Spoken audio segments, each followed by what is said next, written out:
मुंबई से बनारस की यात्रा हमेशा खास रहती है, लेकिन अप्रैल 2024 में एक विशेष यात्रा ने सबको चौंका दिया। मुंबई के लोकमान्य तिलक स्टेशन से गोरखपुर के लिए रवाना हुई ट्रेन संख्या 12-16-5 यात्रियों से भरी हुई थी। गर्मी ने सबको परेशान कर रखा था और ट्रेन की स्लीपर डिब्बों में जगह पाने एक चुनौती था। इस भीड़-भाड़ में एक लड़के की जिंदगी में एक यादगार सफर शुरू होने वाला था, जिसे वह कभी भी नहीं भूल पाएगा। इस कहानी का नायक शिवा एक युवा लड़का था, जिसकी उम्र 24-25 साल के बीच थी।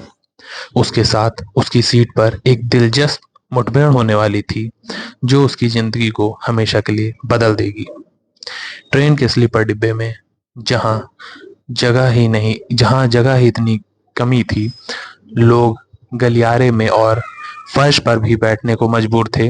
शिवा की किस्मत चमकने वाली थी। उसके बगल की सीट पर एक महिला और उसकी 2 बेटियां बैठने वाली थीं।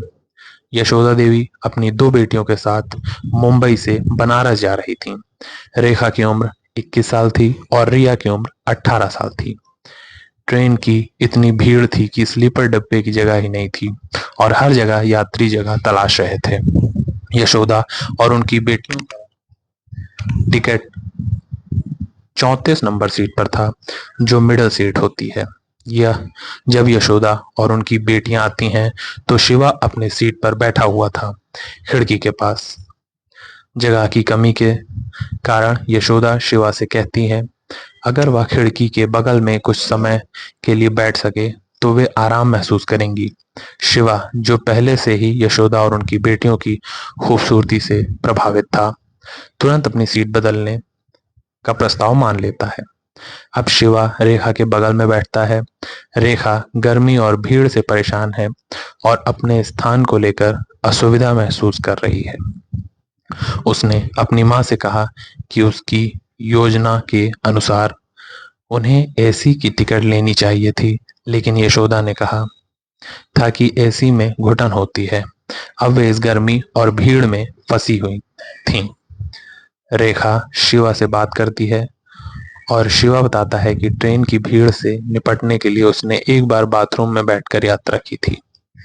रेखा इस अजीबोगरीब कहानी को सुनकर हैरान हो जाती है और शिवा से कहती है कि वह बाथरूम में कैसे बैठ सकता है। शिवा हंसते हुए कहता है कि उसने एक बार बाथरूम में जगह पा ली थी, क्योंकि टिकट नहीं मिला था और मजबूरी में वहां बैठ गया था। इतना सुनने के बाद रेखा शिवा को चिढ़ाने लगती है और उसे बाथरूम वाला भैया कहकर बुलाने लगती है। इस पर शिवा मुस्कुराता है और कहता है कि उसने पहले भी ऐसा किया है। ट्रेन की यात्रा जारी रहती है और सभी लोग गर्मी और भीड़ से जूझते हैं। ट्रेन एक छोटे स्टेशन पर ट्रेन एक छोटे स्टेशन पर रुकती है और शिवा इमरजेंसी विंडो से बाहर निकल जाता है। वह एक छोटी सी दुकान पर जाकर पानी खरीदता है और लौटकर सबको पानी देने लगता है। रेखा और रिया उसे पानी के लिए धन्यवाद देती हैं और शिवा के बाथरूम वाले नाम से सबको हंसी आती है।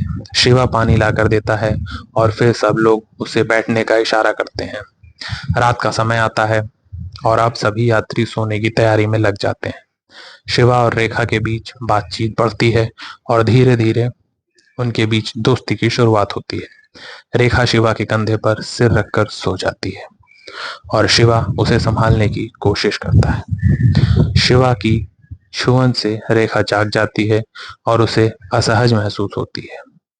शिवा कहता है कि उसे डर लग रहा है, लेकिन रेखा उसे आश्वस्त करती है कि सब ठीक है। इस बीच दोनों के बीच भावनात्मक संबंध विकसित होने लगते हैं। सुबह के समय यशोदा शिवा से बाथरूम की व्यवस्था करने के लिए कहती है, क्योंकि ट्रेन के अंदर अभी भी बहुत भीड़ है। शिवा सबको बाथरूम तक ले जाता है और रेखा और रिया को आराम से बाथरूम इस्तेमाल करने में मदद करता है। बनारस की ओर यात्रा जारी रहती है और शिवा रेखा और उसकी माँ के साथ समय बिताता है। ट्रेन की यात्रा के दौरान शिवा और रेखा की दोस्ती गहरी होती जाती है और वे एक दूसरे को और जानने लगते हैं। शाम को ट्रेन प्रयागराज पहुंचती है और शिवा रेखा और उसकी माँ को बाहर घूमने ले जाता है। जब ट्रेन बनारस पहुंचती है तो यशोदा शिवा को अपने घर चलने का निमंत्रण देती है। शिवा खुशी से स्वीकार कर लेता है और यशोदा के घर पर आराम से रात बिताता है। इसके बाद शिवा और रेखा के बीच की दोस्ती और गहरी हो जाती है। 15 दिन बाद शिवा वापस मुंबई पहुंचने की तैयार हो जाता है और रेखा से मिलकर भावुक हो जाता है। दोनों एक दूसरे को याद करते हैं और शिवा एक बार फिर रेखा से मिलने आता है। 3 महीने बाद शिवा और रेखा की शादी की बात होती है। हालांकि उनके परिवार की आर्थिक स्थिति में फर्क था, लेकिन दोनों अपने रिश्ते को लेकर आश्वस्त थे। यह कहानी एक साधारण ट्रेन यात्रा से शुरू हुई है, लेकिन इसने शिवा और रेखा की जिंदगी में प्यार और दोस्ती का एक अनमोल अध्याय छोड़ दिया। यह कहानी यह सिखाती है कि जिंदगी की यात्रा में कभी कभी एक मामूली घटना भी हमारे जीवन को बदल सकती है और हमें प्यार और संबंध की नई दिशा दिखा सकती है। अगर आपको हमारी कहानी पसंद आई हो तो हमारा चैनल अभी सब्सक्राइब करें। धन्यवाद। जय हिंद, जय भारत।